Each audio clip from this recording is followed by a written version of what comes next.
ఇప్పుడు ఆంధ్రప్రదేశ్లో 3 రాజకీయ పార్టీలకు సంబంధించిన కార్యకర్తలు, నాయకులందరూ కూడా 17వ తేదీ కోసం వేచి చూస్తున్నారు. చిలకలూరుపేటలో జరగబోయే సభ మొన్న సిద్ధం సభ కంటే దద్దరిల్లు పోవాలి అనేది వాళ్ళ లెక్క. అయితే దాదాపు 10 లక్షల మంది వరకు వస్తారు అని ఒక అంచనా. అయితే ప్రధానంగా ముగ్గురు ఉద్దండులు ఈసారి ఈ వేదిక మీద కనిపించబోతున్నారు అనేది. 2014 టైంలో ముగ్గురు ఎలా ఒకే వేదిక మీద కనిపించారు. ఇప్పుడు మరొకసారి పవన్ కళ్యాణ్ గారు, చంద్రబాబు గారు, అలాగే నరేంద్ర మోడీ ముగ్గురు కూడా ఈ వేదిక మీద కనిపించబోతున్నారా? ఉమ్మడి మేనిఫెస్టో విడుదల చేయడానికి సిద్ధమవుతుందా? ఇందులో భారతీయ జనతా పార్టీ పాత్ర కూడా మేనిఫెస్టోలో ఉండబోతుందా? ఈ సభకు కారణంగానే విశాఖలో మోడీ పర్యటనని 2-3 తేదీలు విడుదల చేసి క్యాన్సిల్ చేశారా? దీనికోసమే ఎక్కడైనా మరి విశాఖకు సంబంధించి స్టీల్ ప్లాంట్ వ్యవహారం గురించో, లేదంటే రైల్వే జోన్ లాంటి అంశాలను, పోలవరం ప్రాజెక్ట్ లాంటి అంశాలకు ఒక క్లారిటీ ఇచ్చే అవకాశం ఎంతవరకు ఉంటుంది?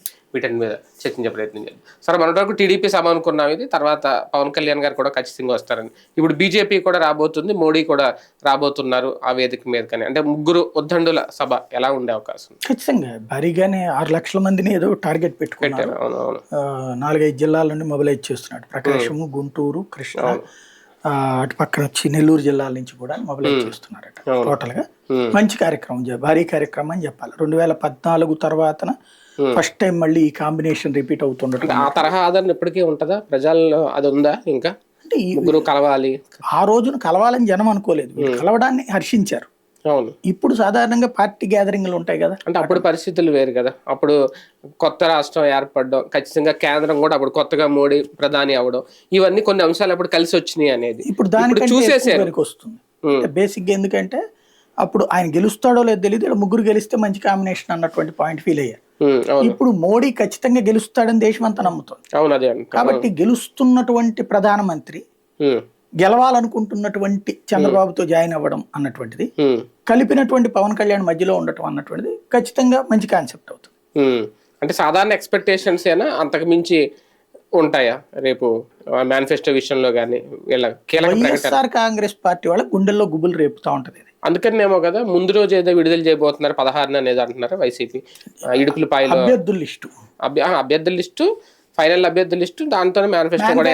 ఇంకా ఏం నేను అనుకోవడం ఇప్పుడే చేయరు అనుకుంటున్నా. మేనిఫెస్టోది వీళ్ళ మేనిఫెస్టో అంటే వీళ్ళది ఇంకా మేనిఫెస్టోలు ఏం లేవు తెలుగుదేశం పార్టీ నాకు తెలిసి.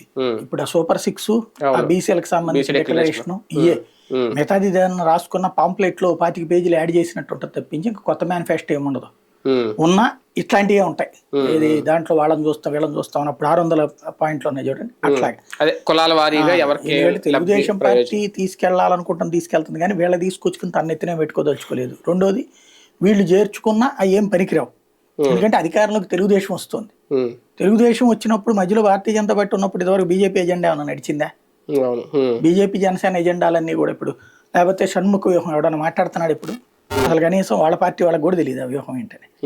కాబట్టి అవి అయిపోయినాయి ఆ రోజులు. ఇప్పుడు తెలుగుదేశం ఎజెండాకి వీళ్ళు కాపలాదారులు అంతే. తెలుగుదేశం పార్టీ ఎజెండాని అమలు చేసే బాధ్యత తెలుగుదేశాందే. దాన్ని అబ్జర్వర్లు వీళ్ళిద్దరు అబ్జర్వర్స్ అంతే. కాబట్టి అక్కడ అట్లాంటివి ఊహించక్కర్లే. కాకపోతే రాష్ట్రానికి సంబంధించి ఏం మాట్లాడతాడు మోడీ? చంద్రబాబు నాయుడు 2019లో ఇక్కడ మీటింగ్ పెట్టినటువంటి సందర్భంలో మోడీ అప్పుడు తీవ్రమైన వ్యాఖ్యలు చేశాడు. పోలవరాన్ని ATM గా మార్చుకున్నాడు, డబ్బులు తినేశాడు, కొడుకు కోసం రాజకీయం చేస్తున్నాడు, ఇదంతా కూడా. ప్రస్తుతంగా బిఫోర్ వీళ్ళు 2018లో విడిపోయినప్పటి నుంచి మోడీ 4-5 సార్లు కామెంట్ చేశాడు చంద్రబాబు గురించి. అది ఫైనల్ కామెంట్ ఇక్కడ ఉపన్యాసం ఇచ్చినప్పుడు చాలా ఘాట్ అయినటువంటి వ్యాఖ్యలు. అది ATM గా మార్చుకున్నారు. అది పెద్ద దెబ్బ కొట్టింది తెలుగుదేశం. ఇప్పుడు జగన్కి ఏం దెబ్బ కొడుతుంది? జగన్ గురించి ఆంధ్రప్రదేశ్లో హింసకి పాల్పడుతున్నారనినో, దీన్ని బెంగాల్గా మారుస్తున్నాడనినో అంటే తెలుగుదేశం పార్టీ పాయింట్ ఆఫ్ వ్యూకి ఆయన సర్టిఫై చేసినట్టు. అట్లాగే అప్పుల గురించి మాట్లాడితే అప్పుడు భారతీయ జనతా పార్టీ తెలుగుదేశం పార్టీ కాన్సెప్ట్కి ఆయన సర్టిఫై చేసినట్టు. అట్లాగే రాష్ట్రంలో పరిపాలన నాశనం అయిపోయింది, దుర్మార్గంగా జరుగుతోంది అన్న, అవినీతికి పాల్పడుతున్నారు, ఈ అవినీతి పరులు సంగతి తెలుస్తున్నప్పుడు మొన్న అక్కడ అమిత్ షా మాట్లాడాడు చూడండి, మేము వస్తే కక్కిస్తామని చెప్పేసి. అట్లాంటి స్టేట్మెంట్లు అన్నటువంటిది గనక జగన్ విషయంలో మాట్లాడితే అది తీవ్రమైన ప్రభావం చూపెడుతుంది. అంటే బీజేపీ క్యాడర్కి అది గైడెన్స్ అవుతుంది. మోడీ ఇచ్చే స్పీచ్ అప్పుడు వైసీపీ కేడర్కి షాకింగ్ పరిణామం అవుతుంది. కాబట్టి ఏం జరుగుతుందో చూడాలి. కానీ 2019 కంటే ముందు 14లో టైంలో వీళ్ళందరూ ఒకే వేదిక మీద ఉండి ఇచ్చిన అప్పుడు హామీలు, అమరావతి రాజధాని గురించి కానీ, ఈయన అప్పుడు మట్టి తీసుకురావడం నరేంద్ర మోడీ ప్రజలకు ఇచ్చిన హామీలు, పోలవరం ప్రాజెక్టు విషయంలో కానీ, ఇప్పుడు వాటికి ఏం సమాధానం చెప్తారా? ఎక్కడ వేసిన గొంగడ అక్కడే అన్నట్టుగా ఉంది, కదలలేదు. జగన్ వల్లనే ఏం చెప్తారు? ఏముంది, ఇప్పుడు రాజధాని అప్పుడు ఆ రోజున చెప్పలేదు ఆయన, మంచి ఢిల్లీని తలదన్నే రాజధాని అన్నాడు. అది అమలు చేయనటువంటి చంద్రబాబుని పక్కన కూర్చోబెట్టుకుని ఏం చేస్తారు? ఇప్పుడు కూడా మళ్ళీ అదే హామీ ఇస్తారు. అమరావతిని ఆమోదించింది ఆయన అప్పుడు కాదు కదా, ఎలక్షన్ అప్పుడు కాదు, తర్వాత. కాబట్టి ఇప్పుడు కూడా ఏమంటారు, మంచి రాజధాని అట్లాగా అమరావతి అనే ముక్క మోడీ నోట్లో నుంచి వస్తుందా? అంటే వీళ్ళ స్టాండ్ ఏంటి అనేది చెప్పాలి కదా. బీజేపీ స్టాండ్ ఏంటి? బీజేపీ స్టాండ్ అమరావతి అనే కదా. కాకపోతే ఆ స్థాయి ఢిల్లీని తలదన్నే రాజధాని అన్నటువంటి చేయలేదు. ఇప్పుడు చెప్తే ఎక్కుతుందా అన్నట్టు. కాకపోతే ఆయన అమరావతి రాజధాని అని కనుక మోడీ అంటే ఇక జగన్ విశాఖపట్నం అన్నటువంటి అంశం పక్క వెళ్ళిపోయింది. ఎందుకంటే భవిష్యత్తులో మళ్ళీ ఆయనే ప్రధానమంత్రి అయ్యేటప్పుడు ఈయన మారుస్తానంటే వర్కౌట్ కాదు కదా, ప్రధానమంత్రి ఇచ్చిన మాట తప్పినట్టు ఉంటది కదా. కాబట్టి అమరావతి మాట్లాడతారా ఆయన, ఇది మేజర్ పాయింట్. అది తేలుతుంది రేపు. మేనిఫెస్టో ఇప్పటికే వీళ్ళు సూపర్ 6 అనే పథకాలు కొన్ని ఇచ్చేశారు. భారతీయ జనతా పార్టీ స్వయంగా మోడీయే కంటిన్యూ అయ్యే ఉచితాలని ఆయన వ్యతిరేకిస్తున్నానని చెప్పి ఓపెన్ గానే చెప్పారు. ఇప్పుడు ఈయన చెప్పింది ఈ ఉచిత బస్సు లాంటివి చూసుకుంటే కంప్లీట్ గా బస్సు ప్రయాణం ఉచితం, ఇటువంటి వాటిని వ్యతిరేకించిన మోడీ ఇప్పుడు ఆమోదిస్తే ఏ సంకేతం వెళ్తుంది ప్రజల్లోకి? దాంట్లో అవన్నీ ఆయన మాట్లాడతాడని నేను అనుకోను. బేసిక్ ఆయన సమక్షంలో ఇల్లు మాట్లాడతారని కూడా నేను అనుకోను బేసిక్. ఇంకోటి, తెలంగాణతో కంపేర్ చేస్తే ఇక్కడ ఇచ్చిన దాంట్లో ఒక చిన్న తేడా ఉంది. తెలంగాణలో ఎక్స్ప్రెస్ బస్సులకు కూడా సూపర్ లగ్జరీలకు లేదు, మిగతా ఎక్స్ప్రెస్ బస్సులు, సిటీ బస్సులు, ఈవెన్ నిన్న కొన్నటువంటి మెట్రో బస్సులకు కూడా అలౌడ్ ఉంది. ఆంధ్రాలో వాళ్ళు చెప్పింది పల్లె వెలుగు బస్సులకు మాత్రమే. కాబట్టి దాన్ని వీళ్ళు అబ్జెక్ట్ చేయకపోవచ్చు. మోడీ ఆ స్థాయిలో ఇన్వాల్వ్ అవుతాడని నేను అనుకోను. ఇంకోటి, సంక్షేమం అన్నటువంటి దాన్ని బీజేపీ తిరస్కరించట్లా. ఇంకా సంక్షేమానికి సంబంధించి కాంగ్రెస్ ప్రభుత్వాల కంటే అత్యధిక సంక్షేమం ఇస్తుంది మోడీ సర్కార్. ఎందుకంటే ఉచితంగా బియ్యం రాబోయే 4 ఏళ్ళు కూడా 2028 వరకు 5 కిలోలు ఫ్రీ ప్రతి మనిషికి, ఇది పక్కా కదా. 2028 వరకు దాని మీద ఇంకేంటి అసలు అక్కడ ప్రాబ్లం? అదొకటి. రేషన్ కార్డుకి సంబంధం ఇదే బియ్యంకి. అట్లాగే 6,000 రూపాయలు కంటిన్యూ చేస్తాం అంటున్నారు కదా రైతులకి, అది మేజర్ ఇంపాక్టే కదా వాటికి కూడా. ఇకపోతే ఈ దాని పేరేంటి, ఇతరగా ఇస్తున్నటువంటి సబ్సిడీలు ఏవైతే ఉన్నాయో, మధ్యాహ్న భోజన పథకం, ఇవన్నీ కూడా ఏం ఆపరు కదా వాటిట్లో. కాబట్టి సంక్షేమం వాళ్ళు చేస్తున్నారు. అయితే వీళ్ళు చెప్పేది ఎక్స్ట్రీమ్ ఇది కదా, జగన్ చేస్తున్నాడు కాబట్టి జగన్ కంటే ఎక్కువ ఇవ్వడం. వాటి గురించి మోడీ మాట్లాడతాడని నేను అనుకోను. మోడీ దానికి ఏం సర్టిఫై చేయడు, డినై చేయడు. విశాఖ పర్యటన రద్దు చేసుకోవడానికి కూడా కొన్ని కారణాలు ఉన్నాయి అనేది ఇప్పుడు స్టీల్ ప్లాంట్ వ్యవహారంలో కానీ, రైల్వే జోన్ వ్యవహారంలో కానీ అప్పుడు ఇచ్చిన హామీ ఇంకా నెరవేరకపోవడం, స్టీల్ ప్లాంట్ ప్రైవేటీకరణ విషయంలో ఆ పాలసీకి కట్టుబడి ఉన్నామని పదే పదే బీజేపీ చెప్పడం, అందుకేనైనా ఈ సభలో రావడం, ఇంకా అది లేనట్టేనా విశాఖలో? Bharatiya Janata party steel plant ప్రైవేటీకరణ కట్టుబడి ఉన్నామని ఇంతవరకు ప్రకటించలేదు. ప్రైవేటీకరణను ఆపడానికి ప్రయత్నిస్తున్నామని చెప్పి, అంటే ప్లాంట్ మూసివేయకుండా చూడటానికి. స్టీల్ ప్లాంట్ ప్రైవేటీకరణ విషయంలో తమ పాలసీలు మార్చుకోము అని చెప్పలేదా బీజేపీ? అంతే కదా. అంటే ఇప్పుడు వాళ్ళు అన్నది ఇక్కడ ఉద్యమానికి దానికి ఉన్న తేడాదే. వాళ్ళేమో ఫ్యాక్టరీ మూసేస్తారని ప్రచారంలోకి తెచ్చారు, వీళ్ళు ఫ్యాక్టరీ ముయ్యట్లేదని చెప్తున్నారు. మధ్య మార్గంగా ప్రైవేట్ అవుతుంది. అవును, ప్రైవేట్ వద్దనడానికి ఏముంటుంది అక్కడ? దాన్నే కదా వాళ్ళు వ్యతిరేకిస్తున్నారు. అదే ఇప్పుడు తర్వాత సెకండ్ ఫేజ్ లో. ఫస్ట్ అయితే స్టీల్ ప్లాంట్ మూసేయడానికి కుట్ర అన్నారు, ఇప్పుడు మూసేయడం కాదు దాన్ని ప్రైవేటీకరిస్తున్నారు, వద్దు అంటున్నారు. మనం లాభం చేకూర్చాం, ఇంకోటికి చేయనీయం, కానీ జీతాలు ఇవ్వాలంటే ఎందుకు ఇస్తారు? ప్రాక్టికల్ గా ప్రైవేట్ అయ్యాక కూడా నీకు ఉద్యోగ భద్రత ఉంటది అని హామీ ఇస్తారు సాధారణ. ఇప్పుడు అసలు అది మాట్లాడతారని నేను అనుకోను.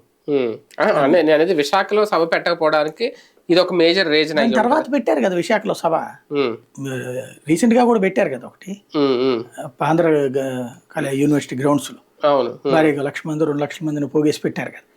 ఇప్పుడు ఇంకా అది రోడ్ షో అనుకున్నారు, మేబీ అది ఒరిస్సా ప్రోగ్రాము దానికి క్లాష్ అవుతుందని ఆపారు.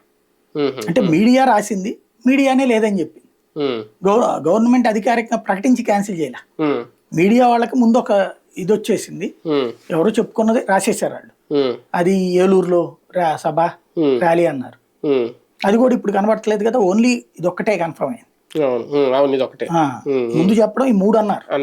3 అని బ్రేకింగ్ లో వచ్చారు. అయిన తర్వాత నెక్స్ట్ డే మళ్ళీ తెలంగాణలో 2 రోజులు టూర్ ఉంది మోడీకి, ఇంకా వెళ్ళిపోతారు. యాక్చువల్ గా 2వ రోజున ఏలూరులో సభ అని తెలంగాణలో సభ అన్నారు నాగర్ కర్నూలు. ముందే బ్రేకింగ్ లో అయితే తర్వాత ఏమి లేవు, ఓన్లీ ఈ సభ ఒక్కటే అనేది. అంటే ముగ్గురు కలిసి ఉన్న చోట ప్రకటించిన మేనిఫెస్టో ముగ్గురికి అంగీకారం అని అనుకోవడానికి లేదా? టీడీపీ మేనిఫెస్టో నేను అనుకోను. అదే అచ్చెన్నాయుడే ప్రకటించారు కదా స్వయంగా, ఆయన అన్నారు కదా మేనిఫెస్టోని ప్రకటించబోతున్నారు. చూడాలి అదేంటి అనేది దాంట్లో. అంటే ఈ వీళ్ళ సూపర్ 6 చెప్తారు, ముగ్గురిది అయితే ఇంతవరకు మీటింగ్లు ఏమవలేదు కదా. ఇప్పుడు జనసేన తెలుగుదేశం మేనిఫెస్టో మీటింగ్లు అంటూ ఇద్దరు చెరో కమిటీలు వేసుకున్నారు, ఎప్పుడో కూర్చున్నారు. ఇప్పుడే ముందు అభ్యర్థుల సంగతి తేల్చుకుంటున్నారు, ఈ మీటింగ్ గురించి తెచ్చుకున్నారు. మేనిఫెస్టో ఎప్పుడు తయారు చేశారు? ఇంకోటి భారతీయ జనతా పార్టీ మొన్ననే వచ్చింది. వీళ్ళు అక్కడ ఇంతవరకు అసలు మేనిఫెస్టో గురించి ఆలోచించింది లేదు. వీళ్ళు ఏదో ఒక కమిటీ వేసుకున్నారు, ఆకాశ సత్యనారాయణ గారు వాళ్ళ ఆధ్వర్యంలో ఎవరితో వేశారు. ఆయన మన డిబేట్స్ కూడా వస్తారు, వీళ్ళ ఆధ్వర్యంలో ఒకటి వేసుకొచ్చారు. వీళ్ళందరూ ఒక కమిటీ వేసుకుని వీళ్ళు ఇంకా వీళ్ళ మేనిఫెస్టో ఫైనల్ చేయకుండా ఈ మూడింటిని కలిపి మేనిఫెస్టో ఉండదు కదా, అప్పుడు కామన్ మినిమం ప్రోగ్రామే ఉండాలి.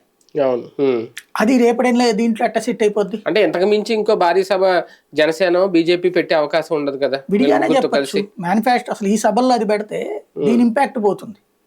అంటే ముగ్గురు కలిసి ఉన్నప్పుడు ఎవరికి వాళ్ళు ఇండివిజువల్ గా మేనిఫెస్టో ఎలా ప్రకటిస్తారు? ఇప్పుడు అదే కదా ప్రాబ్లం, ఇలా ముగ్గురు ఎవరి దాళ్ళు ప్రకటిస్తామంటున్నారు, అది మైనస్ అవుతుంది. పవన్ కళ్యాణ్ గురించి, లేదంటే పవన్ కళ్యాణ్ ఎంపీగా వస్తారా ఎమ్మెల్యేగా దిగుతారా అనే దానికి సంబంధించి మోడీ క్లారిటీ ఇచ్చే అవకాశం ఉంది. ఆయన ఎందుకు చెప్తాడు, ఏం చెప్పాలి కానీ. ఇప్పుడు ఆయన నువ్వు ఎంపీగా చెయ్యని ఆయన చెప్పడం, ఎమ్మెల్యేగా చెయ్యని ఆయన చెప్పడం, ఈయన అవ్వాల్సిందే తప్పించి ఆయనకేం సంబంధం అది. అంటే మోడీని తీసుకురావడం ఇందులో ఒక హైలైట్ పాయింట్ ఏంటి, ఎందుకు ఆహ్వానించారు? ఉమ్మడిగా పొత్తు పెట్టుకున్నారనే సంకేతం ఒక్కటేనా, కేంద్రం సపోర్ట్ మనకే ఉంది అని ఒక సంకేతం? జగన్కి కాదు, మాకు సపోర్ట్ ఉంది. అసలు జగన్ ఏమో వెళ్ళి వాళ్ళ దగ్గర కాళ్ళకి దండం పెడతాడు, మాతో అయితే వచ్చి పక్కన కూర్చుంటాడు మోడీ. కాబట్టి నెక్స్ట్ ఇక కేంద్రంతో పనులు కావాలంటే మాతోనే అవుతుంది, మా కూటమికి ఓటేయమని చెప్పడానికి మోడీ కావాలి. అక్కడ టీడీపీకి ప్లస్ పాయింట్ అవుతుందా అలాగా? మొన్నటి వరకు విమర్శించిన అదే మోడీని తీసుకొచ్చి ఇప్పుడు మోడీ మాకు సపోర్ట్ ఇస్తున్నారని అది రేపటి ఎన్నికల తర్వాత తెలుస్తుంది. ప్రస్తుతానికి అయితే ప్లస్ అవుతుందని అనుకుంటారు కదా. రైట్, చూద్దాం. మొత్తానికి దద్దరిల్లబోతుందా చిలకలూరుపేట సభ? భారీగా జన సమీకరణతో పాటు జనసేకరణతో పాటు మోడీ, అలాగే పవన్ కళ్యాణ్, చంద్రబాబు నాయుడు గారు ముగ్గురు మహా ఉద్దండులు ఏం చెప్పబోతున్నారు, ప్రజలకి ఎటువంటి సంకేతం ఇచ్చే అవకాశం ఉంది 2024 ఎన్నికల గురించి వేచి చూద్దాం.